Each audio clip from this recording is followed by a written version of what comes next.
I'll give you the diagram.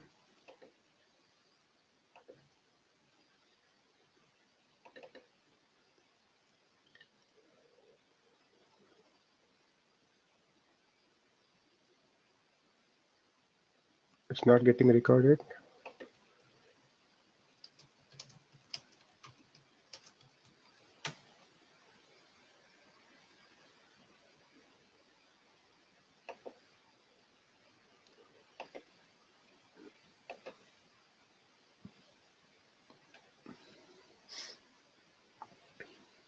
Okay, so this is the architecture of Linux. So the basic part is hardware. The underneath layer, the first layer is hardware. Hardware in the sense, it let us think about it as a server. When you say server, it's like there are hardware vendors who manufacture servers and who sell servers. So that server has a processor, RAM, it has hard disk, it has a lot of external hard disks, it has the adapters, the fiber channel adapters to connect to the storage, it has Ethernet adapters to connect to the network, right? So when you think server as a server in the data center, there are a lot of racks, they're very big servers, so it's huge capacity. The RAM in terms of TBs, 1 TB of RAM and 1000 TB of hard disk, and 64-way processor, 64 CPU, and it has very high processing in Ethernet cards, and it also has the fiber channel cards. Those are for connecting to the storage. So basically, in a typical data center environment, you have all these things, right? So you have a lot of servers connected. There is a power supply, there is AC, and a lot of servers. So in the server, in the sense, it has RAM, it has CPU, it has hard disk, it has storage, everything connected, right? So this is the hardware. On top of that, we have something called kernel. So this is the main component of Linux. This is responsible for hardware management, right? So kernel also does a lot of other things like memory management, CPU management, process management, and all.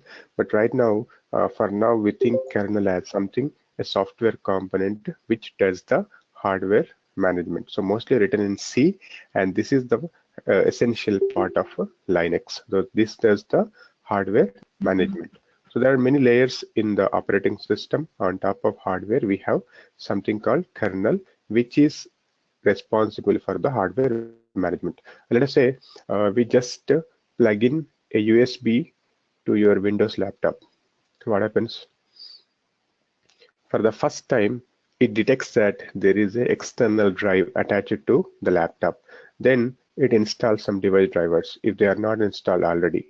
Then if after it installed, it shows in the this thing, right, in the my computer. So what is happening internally when you plug in a USB drive to a laptop, it is actually detecting, right? So that is actually the kernel which is responsible for that.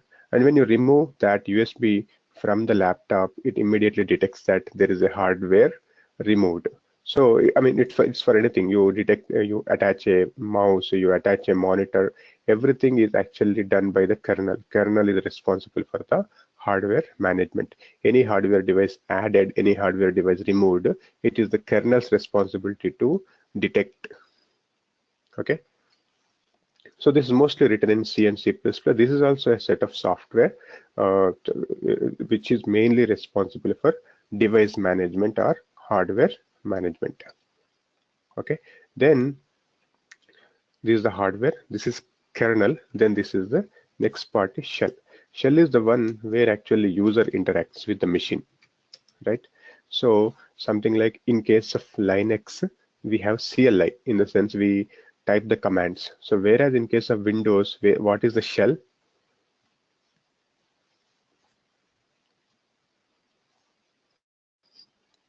Command prompt. So what is the shell? So basically the icons are there, right? So these are the icons which we interact. These are actually shell in case of Windows, right? So in case of Linux, the shell is a terminal Or Linux also has a graphical user interface, but when we talk about the servers, we mostly use shell, right? So basically, their user interacts with the machine, right? So let us say I want to I want to instruct a machine to do something, right? So that I type a command on the shell. Shell talks to the kernel, and kernel talks to the hardware. So that is how we get the work done. So we basically instruct the machine to perform something through the kernel, and the user interacts with the machine directly using shell, right? Then on top of that, we have several commands, utilities,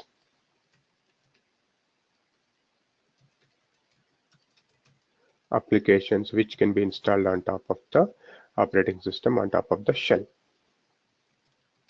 So this is essentially the Linux operating system, right? So we have hardware, we have kernel, we have shell, then we have other applications, commands and all, right? So this is the hardware, which is basically the server hardware.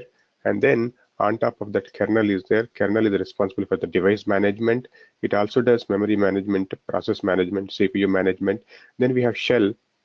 Shell is actually the interface between the user and the kernel. Kernel is the interface between the shell and the hardware, right?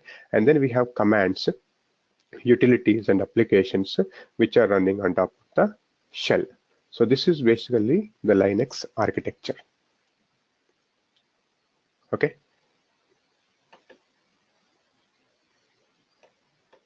It is not the device driver responsible to talk to kernel and detect the new hardware. It is the kernel which is responsible for detecting the new hardware. Yes, kernel is the one which is responsible for detecting the new hardware. You insert any device, it's the kernel. In case of Linux or Windows also, kernel detects the new hardware and reports. Okay. Any questions?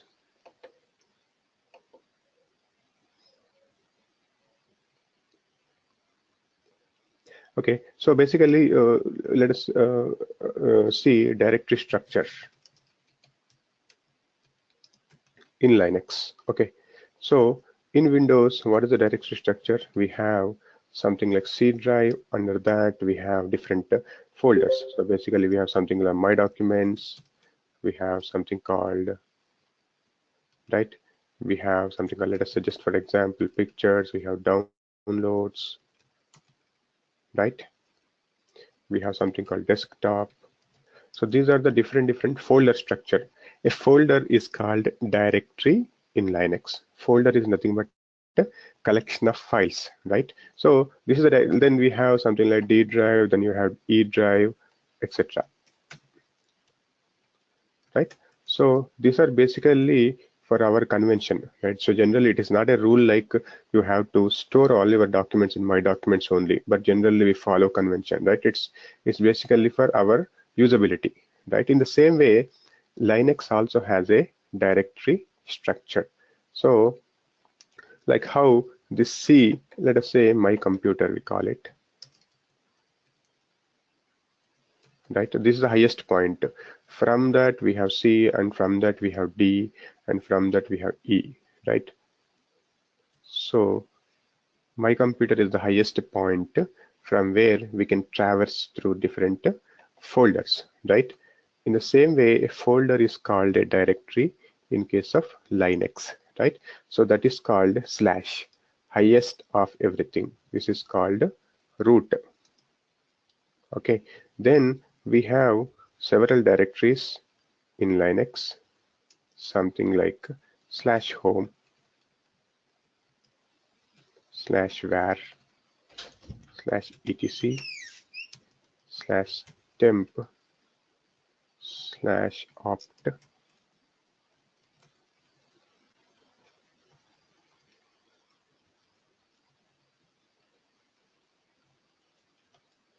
slash lib, slash root,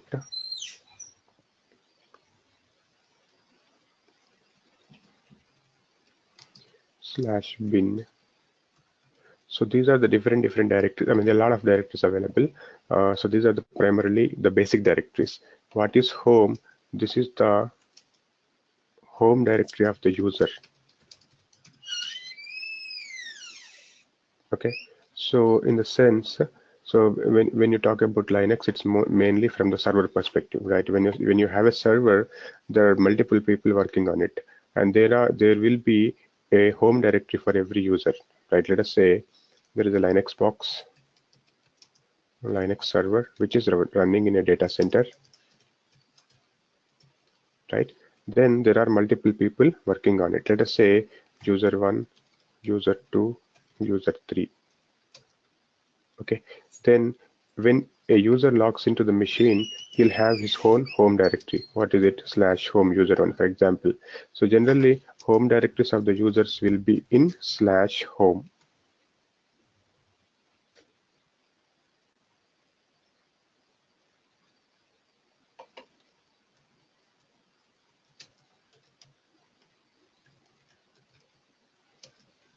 Okay, so /home is the directory where home directories of the users will be present in general. I mean, it's not a rule like we need to create in /home only, but in generally we create the home directories of the users in /home, right?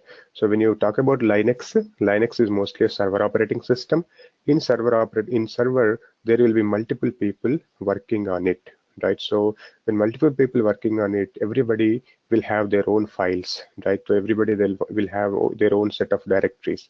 So those generally they store in their home directory, and when the user logs in into the machine, by default he will be in his home directory. Let us say I am user 1. I logged into a machine and I will be inside my home directory. And we'll see how to log into a machine. Let us say a machine is somewhere else. Machine is in, let us say, Bangalore lab. I'm working from Hyderabad, right? So I need to work on the machine which is in Bangalore data center, and that has Linux operating system. So how do we log into the machine? We need to log into a remote machine, right? There are tools to log in, and once we log in, then let us say I am user 1 and I log into my home directory called /home user1. Okay. In the same way, /var is for storing the log files, right? So what are log files? So basically, let us say there is an application.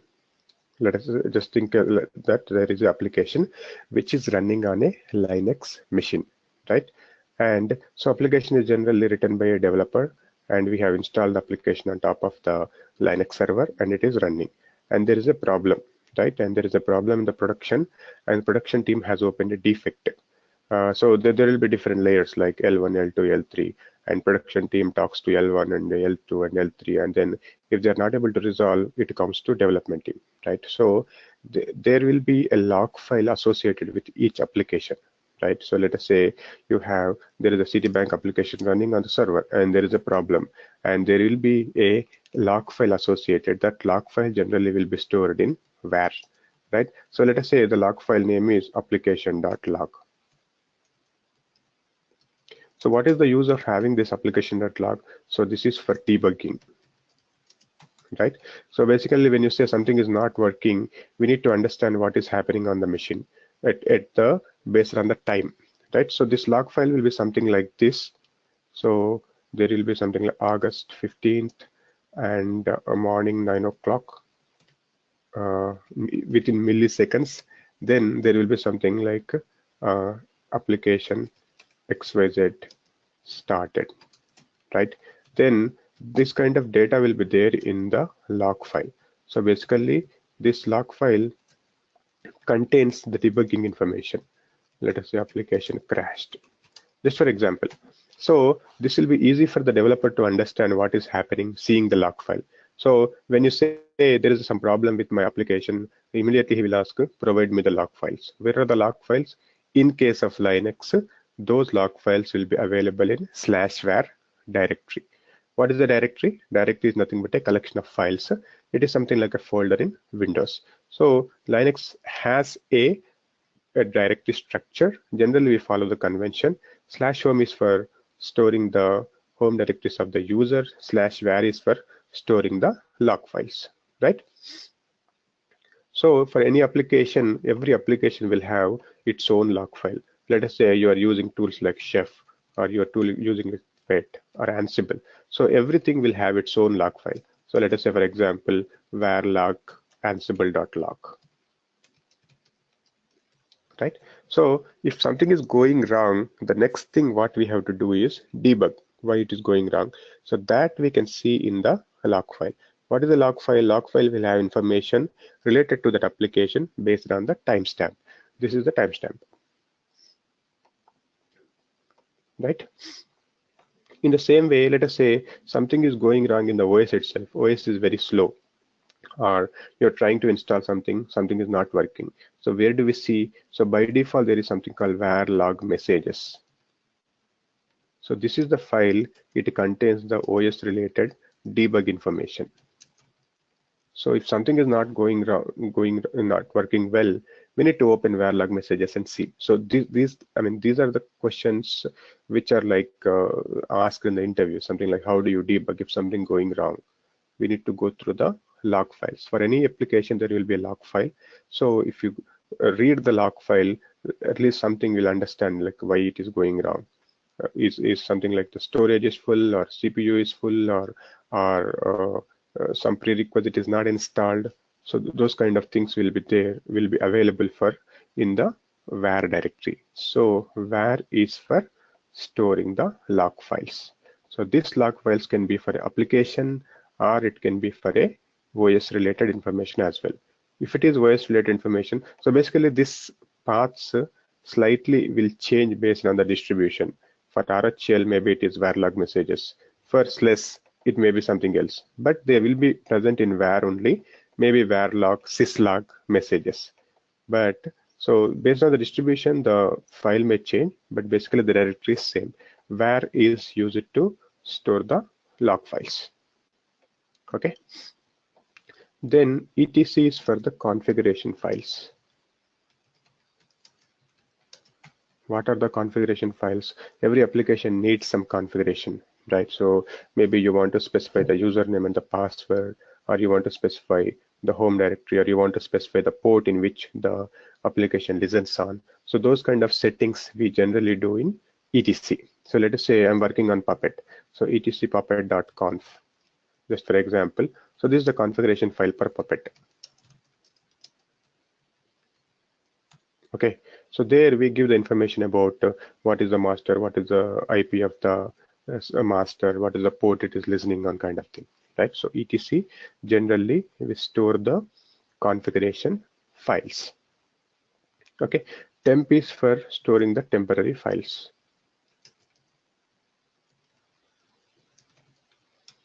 Right, the files which are not needed. So generally we copy some of the files to temp, and are as part of writing some script, we want to store some status which is not needed after executing the script. So generally we store that in temp files. So some important data, if you have, it is not advisable, it's not recommended to store in temp, because sometimes if the machine reboots, all the temp files will be deleted. Right? So if you have some information, if you have some data that is, you have to use it later part of time, then we have to store it in our home directory. So temp is only for storing the temporary files. Okay, then opt/opt is for storing the third-party software.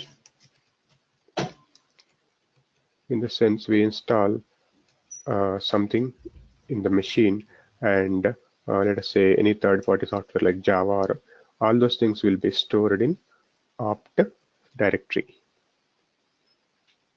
Okay. Then lib is for storing the library files,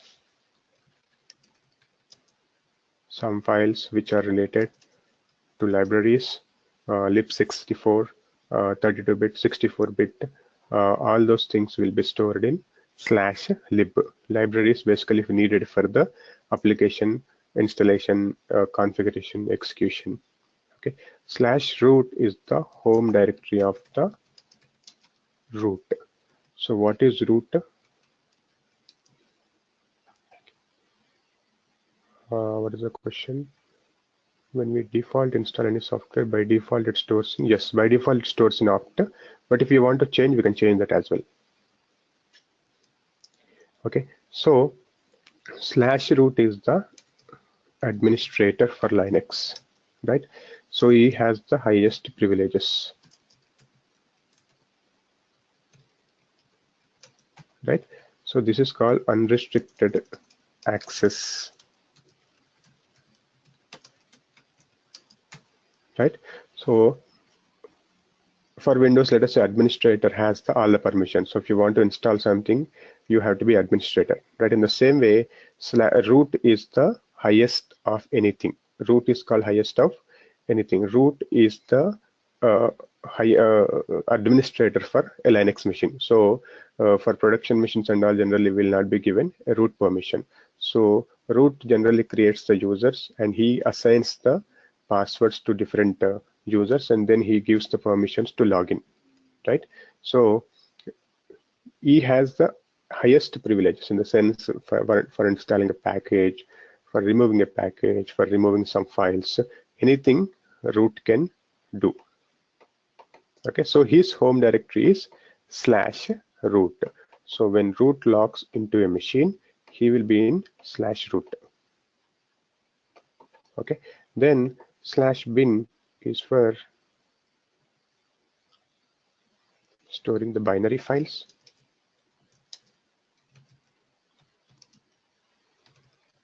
There are also some other directories. What is that? /dev, right? So when we say we added a device to a Linux machine, it can be an external hard drive or a USB. So that by default shows up in /dev. It appears in /dev. So something like /dev, SDA, SDB. So these are some of the devices which appear when you insert a USB drive or external hard disk to a Linux machine. So these are basically the main directories available. /home is for storing the home directories of the different users. /var is for storing the log files. etc for configuration files. Temp is for temporary files. opt is for third-party software. Lib is for library files.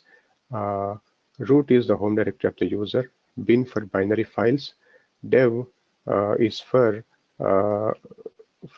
storing the devices. So when we add some device to a machine, it shows up in /dev, right? Is this clear?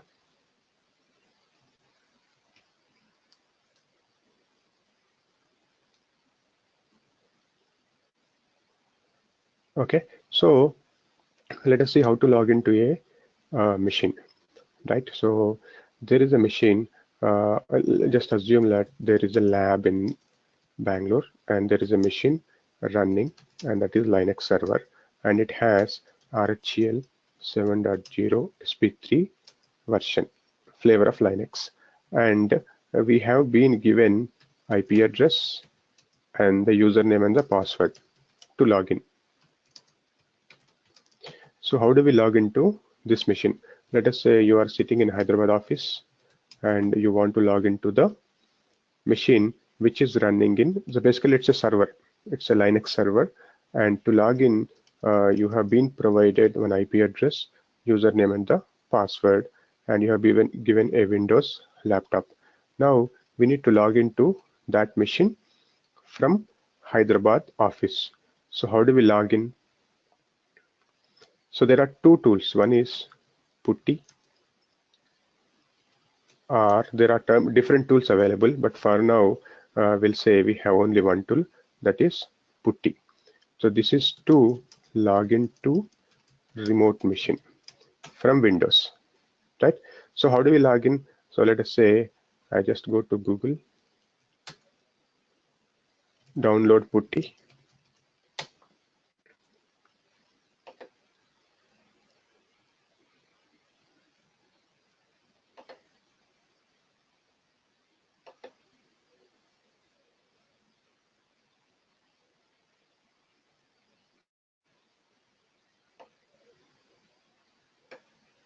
So there is an application called putty.exe. This is basically to log into the remote machines.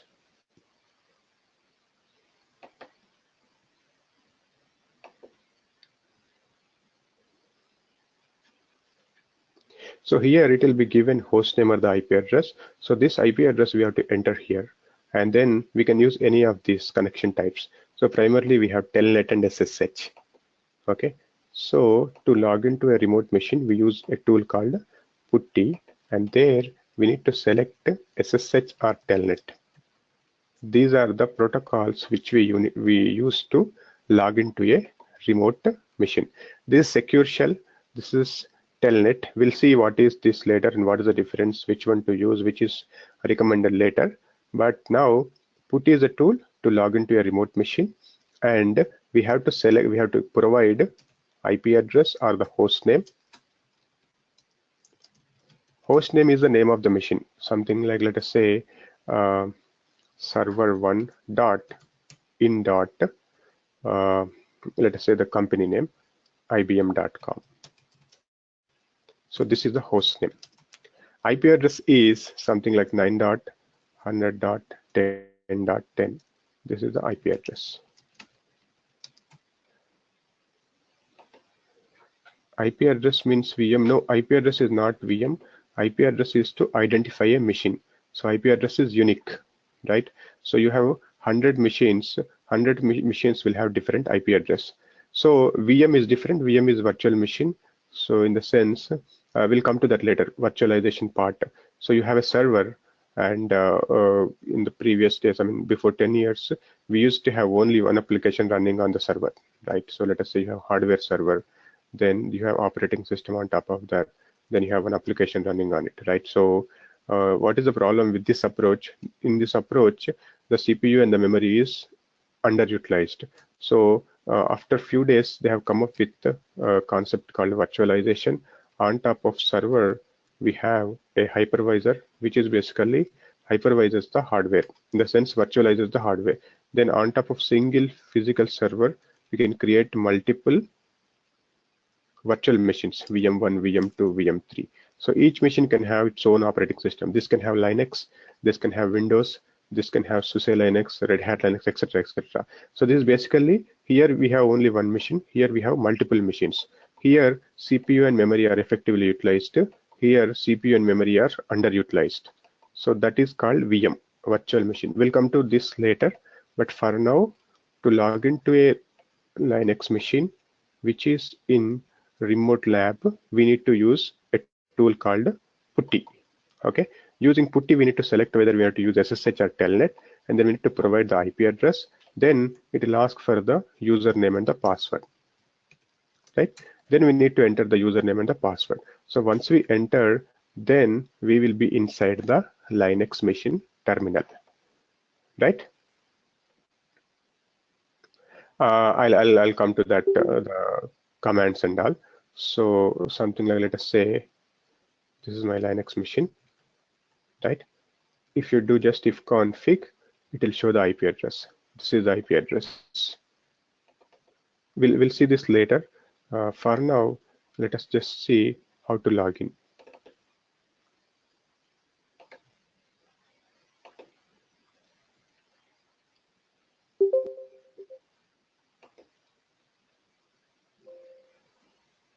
See, this will ask security alert. You're logging into a machine. Okay, so just say yes. Do you want to connect? Then it will ask login as. Just say root. Then it will ask the password. Okay, just a minute. I think I have to set the password.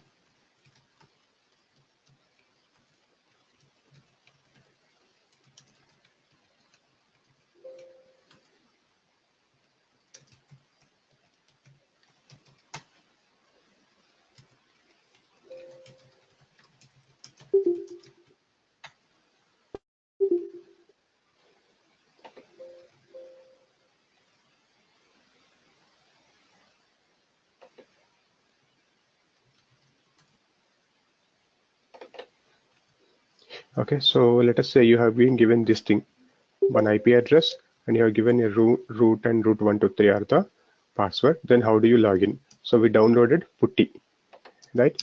So we downloaded putty, and let us say I want to log in. So I'll just open putty. Then I need to type the IP address here. then I say SSH. I selected SSH, then just click on open. So it will ask login as, then I say root, then I provide the password. So this is the machine. I'm inside a Linux machine. So generally we log in this way using SSH. So first we need to provide the IP address, then we need to provide the username and the password, right? Then this is like we entered into a Linux machine and we can execute some command, right? So ls is like list of files. ls is list of files. So something like you open a folder in Windows, you have all the files displayed, right? So in the same way, if you want to see the files in a folder or files in a directory, ls is the command, right? To list files. So here in Linux, each command will have arguments. So ls is a command, right? It will have some arguments. We can pass some different arguments with the ls command. So each will have different behavior. So here ls-l will give in long list format, right? ls will just display the files. ls-l will give in long list, right? So what is this RW, what is this one, what is root, what is this, and what is this? We'll see them later. But now this is like ls-l is like a long list, which will give the file names in long list format. So this is the time which it is created or last modified. This is a timestamp. Okay. So let us say the directory structure ls-l. If I give slash, it will give the directory structure. These are the different directories which are available. Some are created, some are by default available, right? So which we spoke about, right? So there are also some other directories. We'll see them later, like mnt and all. Mount point, how to mount a file system to a Linux machine. But some are we have discussed. What is that? Slash home, etc, dev, bin, etc, opt, okay, root, slash user, slash lib, var. Okay, so ls is to display the files. ls-l will display in long list format. So let us say in Windows you have a folder and when you open a folder, it will list all the files available, and you just clicked on date modified. So it will show based on the date when it is last modified or date when it is created. So in the same way, I want to display that. So ls-lrt or ls-lrt slash. So this will display based on the timestamp in reverse order, right? So this is modified last from bottom to top. So this is modified last, and these are modified in the beginning, right? Based on the timestamp in the ascending order, it will give ls-long list reverse timestamp. Okay. So in the same way, there are a lot of commands available. Let us say I want to clear it to clear the screen. If you just type clear, the screen will be cleared. ls is to list, clear is to clear the screen, right? Let us say I want to create a directory. So the basic command is mkdir make directory to create a directory. Like let us say mkdir test. This will create a directory called test, right? So pwd is the present working directory.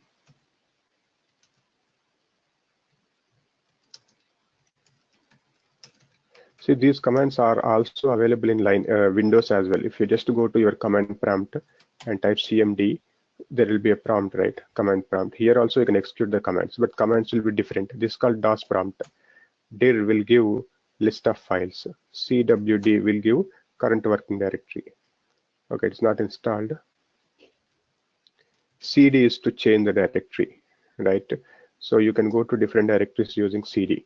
In the same way, there are commands in Linux which we use to perform certain job. So mkdir is to create a directory, pw is to check the present working directory, cd is to change directory. So these are some of the basic commands. Let us say cd test will take me to test directory. We'll change the directory to test, right? So let us say I create mkdir test. It will create a directory, and cd test will take me to test directory. Present working directory is /root test. Is the font visible? I think no. Let me close this and open another one. Okay. Okay. So pwd is the present working directory. cd is to change directory. Now I'm inside root test. Let me create another directory, test1. Okay. Now if I go to test1, I'll be inside root test1. So under root we created a directory called test. Under test we created a directory called test1. Now let us say I want to create a path. I want to create something like this.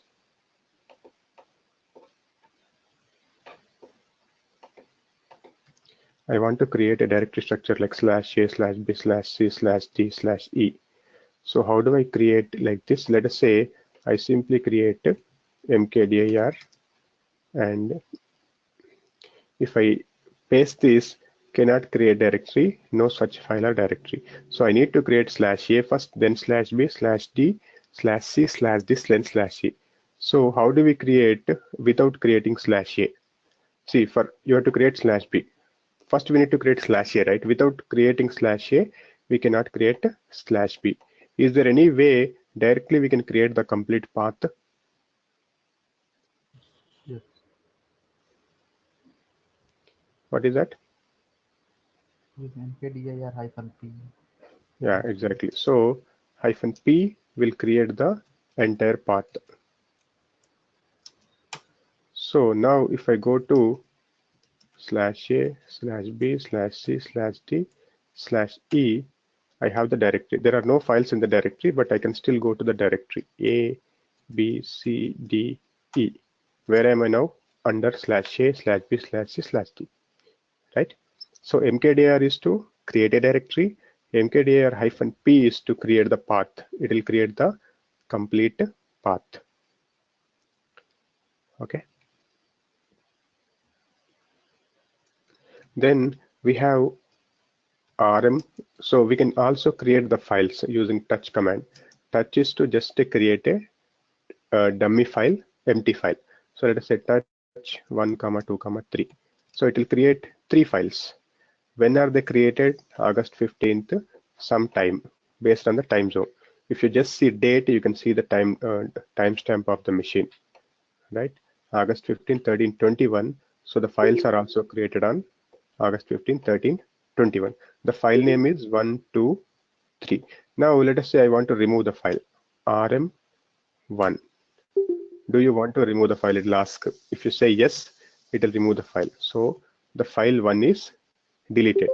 So here rm is to delete the file, delete or remove the file, right? Or let us say you want to delete a directory. rmdir is to delete a directory.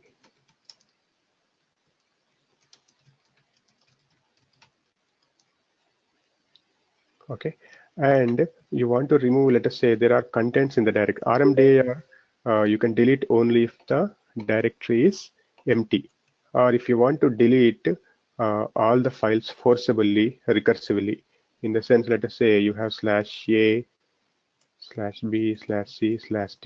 and in each of the directory you have files. In /b there are files, /c there are files, /d there are files, and I am at highest point. Now I want to delete all the directories from /a. So if I give rm-rf/a, everything will be deleted. So this R is recursive, F is force. So this will remove all the files recursively, forcibly. So this is called the most dangerous command of Linux. So it's like if you delete a file, there is nothing like a recycle bin in Linux. That file is gone. You cannot get back once you delete a file. So you have to be a little cautious while executing this command, especially rm-rf/ something. that will be permanently deleted without asking the confirmation. If you just do rm-rf/, that's all, machine will be screwed up and you cannot get back, you have to reinstall. Okay, this is the most dangerous or cautious command. You have to be cautious while executing this command, because rm is remove, r is recursively, f is forcibly. So it will remove everything starting from slash. So the OS will be corrupted if you execute directly on this command. Backup means we can copy the files. Copy is the command to copy a file. Let us say file123. So this will create another file called file123 with the same contents of file.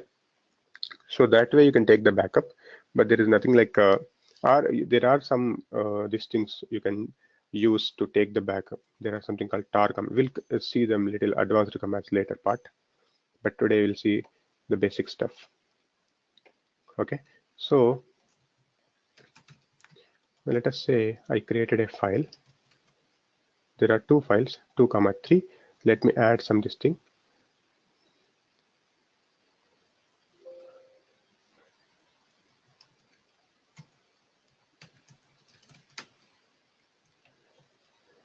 We have not yet seen VI, so don't worry about VI.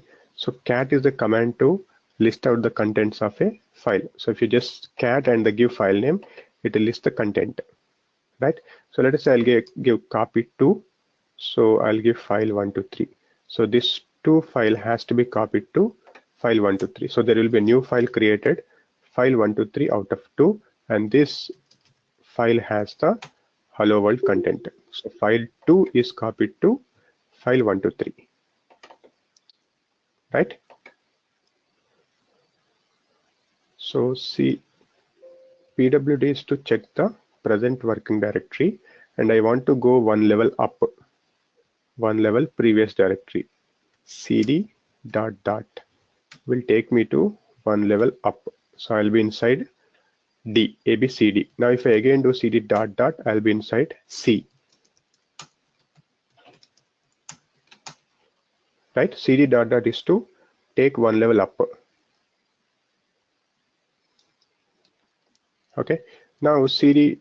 Now if I do ls, this is the list of. So I mean it's like same like Windows. You have a folder. You have different folder structure. You go one by one. And if you want to go back, you just press backspace. It takes one level directory level up, right? So in the same way, cd dot dot will take one level up. Okay. Now if I want to go to B again, cdb, ls, cdc, ls, cdd. Now my present working directory is /s/b/c/d. Okay, is this clear? These are the basic commands. There are a lot of other commands. We'll see them tomorrow. So it's like regularly, if you want to use some Linux machine, you have to be comfortable with all these commands. So if you want to log into a remote machine, you should have putty installed on the machine. Just download putty, and if you have a machine which is running on a remote lab, yeah, we have. I'll send this. It has the commands.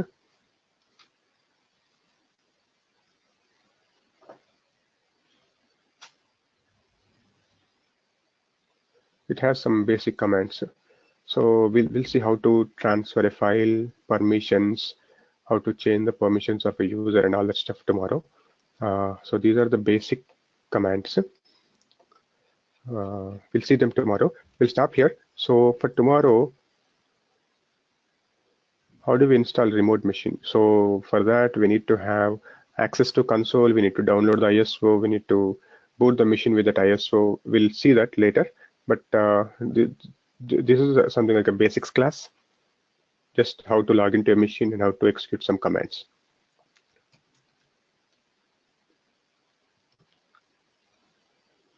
Okay, so I'll give you a small exercise for tomorrow. So I'll be explaining about these steps tomorrow. Just try to follow these steps. So if you have a Windows laptop and you have an internet connection, download git, download Oracle VirtualBox, download vagrant and install. Okay, so either it will be .exe for Windows. So you just download three things. These are all open source software. You can find them on net. Just Google and then install all these three things on your machine. Okay, so this is to create a lab inside the machine. So this will create a virtual machine inside your laptop itself, so that you can practice all the commands on your laptop only, right? See, I'm using this. This is actually Git bash. So this is the machine which is running on top of my Windows. This is not a remote machine, right? So you have your hardware, which is your Windows laptop. Then you can create a VM on top of your machine itself, right? And this you can have any OS, Ubuntu, SLS, or Red Hat. So actually this is Oracle VirtualBox is a hypervisor. Yeah, anything is fine. Windows, Linux, Mac, or anything. This will be open source software available for all the hardware, all the OSs. You can just download and use it. Just download Git and install, download Oracle VirtualBox and install, and in the same way download Vagrant and install. We'll see how to use them in tomorrow's class. This is creating lab inside your laptop only, so that you can practice all these Linux commands. Okay, we'll stop here. Any questions?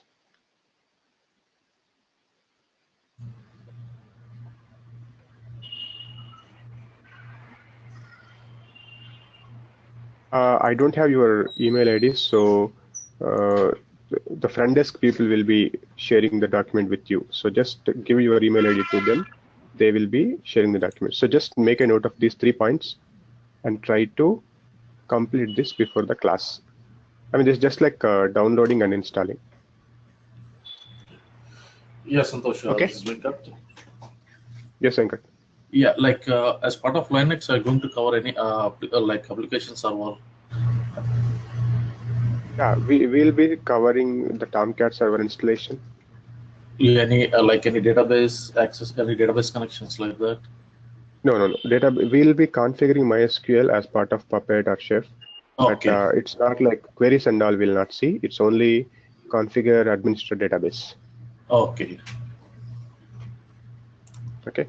So basically, we use some script to configure MySQL on a Linux machine, and we'll try to connect to it. That's all. I mean, it's not like a SQL queries and all will not see. Okay. Okay. Any other questions? So today we just covered the Linux basics commands. So they will be helpful every day when you start working on Linux. So further, you need to get comfortable with Linux. So you need to do all these things to get the lab inside your laptop. Okay. Download Git. Make a note of these things. Download Git. Download Oracle VirtualBox. Download Vagrant. I'll show you how to use them, how to create the environment tomorrow. It's very easy. Just 3 steps. Okay. Okay then, thank you. Bye-bye. We'll meet you tomorrow, same time. Thanks, Santosh. Bye-bye.